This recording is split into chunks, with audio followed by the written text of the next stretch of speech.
Hi, Lou Manfredini, Ace's Home Expert, and in this video we're going to talk about the differences between a belt sander and a random orbit sander. Now, a belt sander like this is really designed for large sanding work. Sort of like if I was going to sand down this whole table in front of me and try to get it nice and smooth, a belt sander is what I would choose to use.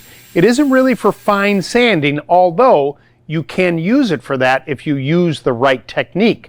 Large areas that you need to get nice and smooth, that's what you use a belt sander for. After that, you'd follow up with something like a random orbit palm sander like this.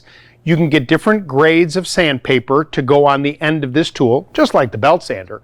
But now, because of its technique of spinning and vibrating, you get a nice fine finish. So other than a little handwork when you're all done, when you get done using a tool like this, it's ready for stain or paint. Coming up next, my video on how to use a finish sander for really fine sanding projects.